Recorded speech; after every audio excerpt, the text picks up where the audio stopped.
আল্লাহর হাবিবের রওজা শরীফ দেখে আমি সহ্য করতে পারি না রে আবু বকর, বিদায় দাও, আমি চলে যাব। চলে গেলেন নবীর পাগল। সিরিয়া দামেস্কে যাওয়ার পরে কিছুদিন পরে নবীজি স্বপ্ন দেখায়, কিরে বেলাল, এটা কেমন জুলুম, কতদিন হলো তোমার কণ্ঠের আজান শুনি না। বেলাল রে, তোর কি মন চায় না আমি নবীর জিয়ারতে আসতে? বেলাল আয়, আমি নবীর জিয়ারতে আয় রে বেলাল আয়, কতদিন হলো তোমার কণ্ঠের আজান শুনি না। স্বপ্ন যখন নবীজি দেখাইছে, এ মুসলমান, হযরতে বেলাল সুদূর সিরিয়ার দামেস্ক থেকে পাগলের মতো দৌড়াইলেন, পাগলের মতো ছুটে আসলেন। যখন মদিনাতে আসলেন তখন তাহাজ্জুদের সময় চলতেছিল। তাহাজ্জুদের সময় চলার সময় হযরত বেলাল রাদিয়াল্লাহু আনহু কাঠের জালি দিয়ে তখন রওজা শরীফ ঘিরে রাখা ছিল। ওই জালির পাশে বসে বসে জালির সঙ্গে মাথা ঠেকাইয়া নবীর পাগল বসে বসে গুনগুন গুনগুন করে কাঁদে আর বলে, হুজুর আপনি আসতে বলেছিলেন, গোলাম এসে হাজির হয়েছে। নবী গো, আজান দিতে বলেছেন, আমি আজান দিলে আপনি আগে নামাজে আসতেন, এখন আজান দিলে কি নবী আপনি নামাজে আসবেন? হুজুর এখন আজান দিলে কি আপনি নবী নামাজে আসবেন? নতুন মুয়াজ্জিন আসছে আজান দেওয়ার জন্য, এসে দেখে নবীর মুয়াজ্জিন বেলাল কাঁদে। ডাক দেখে মদিনাবাসী শুনছো, নবীর মুয়াজ্জিন ফিরে এসেছে, বেলাল আসছে, বেলাল ফিরে আসছে। এই কথা শোনার পরে সব সাহাবী ঘর থেকে বের হয়ে দৌড়ায় এসে দেখে বেলাল কাঁদে। সাহাবীরা বলে, বেলাল আজান দাও, কতদিন হলো তোমার কণ্ঠের আজান শুনি না। বেলাল আজান দাও, কতদিন হলো আজান শুনি না রে বেলাল।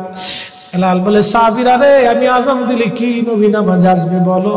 সালমান ফারসি রাদিয়াল্লাহু আনহু ডাক দেখে, সাহাবীরা আমাদের কথায় বেলাল আজান দিবে না, তোমরা যাও দেখো হাসান আর হুসাইন দুইজন ঘরের মধ্যে আছে। ইমাম হাসান হুসাইন রাদিয়াল্লাহু আনহুমা যদি বলে তাহলে বেলাল অবশ্যই আজান দিবে। সালমান ফারসির পরামর্শে সাহাবীরা দৌড়ায় গেলেন। বর্তমান 7 নম্বর গেট বাবু সালাম বরাবর একটা মসজিদ আছে, মসজিদে আলী, এটাই ছিল হযরত ফাতেমা রাদিয়াল্লাহু আনহার বাড়ি। এই বাড়িতে দৌড়ে যাওয়ার পরে ইমাম হাসান হুসাইন রাদিয়াল্লাহু আনহুমা দুইজনকে নিয়ে আসা হলো। দুইজনকে নিয়ে আসার পরে হযরত ইমাম হাসানকে দেখতে আমার নবীর মতো দেখা যাইতো, চেহারাটা রাসূল করিমের চেহারার মতো ছিল। নাতি দৌহিত্র নানার চেহারা পেয়েছিলেন, ইমাম হুসাইন ও নানার সুরত পেয়েছিলেন। দুই ভাই নানার সুরত পেয়েছিলেন। হযরত বেলাল রওজা শরীফ থেকে উঠে হযরতে হাসানের বুকের মধ্যে মাথা ঠেকায় কাঁদতেছে, ইমাম হুসাইনের বুকের মধ্যে মাথা ঠেকায় কাঁদে। হযরত ইমাম হাসান ডাক ডাকা, নানার মুয়াজ্জিন, কতদিন হলো তোমার কণ্ঠে আযান শুনি না, যেই কণ্ঠ দিয়া নানার আযান শুনাইতা, যাও গো ওই কণ্ঠ দিয়ে আমাদেরকেও আযান শোনায়া যাও। যখন হযরতে বেলাল ইমাম হাসান এই কথা বললেন, হযরতে বেলাল দৌড়ায় গেলেন। যেই বনু নাজ্জার গোত্রের মহিলা সাহাবীর ছাদের উপরে দাঁড়ায় বেলাল আযান দিত। আবু দাউদের 519 নম্বর হাদিসের মধ্যে আসছে, প্রত্যেক ফজরের নামাজের সুবহ সাদিকের আগে বেলাল দাঁড়াইতেন।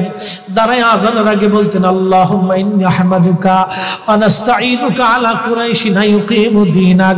প্রত্যেক ফজরের আযানের আগে এই দোয়াটা পড়ে বেলাল আযান শুরু করতেন।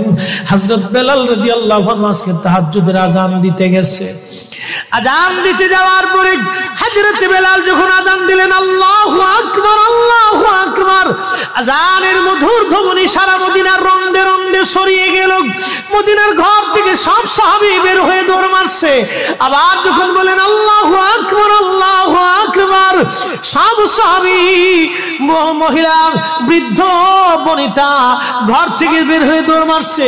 যখন বলল আশহাদু আল্লা ইলাহা ইল্লাল্লাহ, মদিনার ঘর থেকে সব মহিলারা ঘর থেকে বের হয়ে দৌড় মারছে রে, আর কান্না করে নবী বুঝি ফিরে আসছে রে।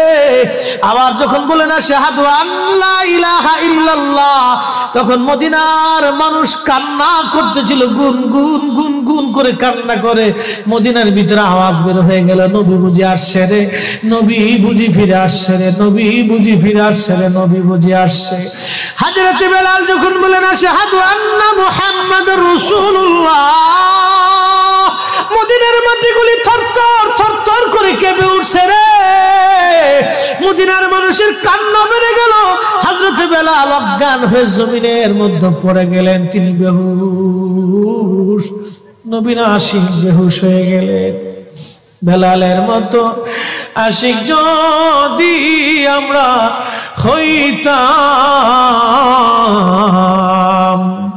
এ দুনিয়ায় নবীর দেখা পাইতাম, এ দুনিয়ায় নবীর দেখা পাইতাম।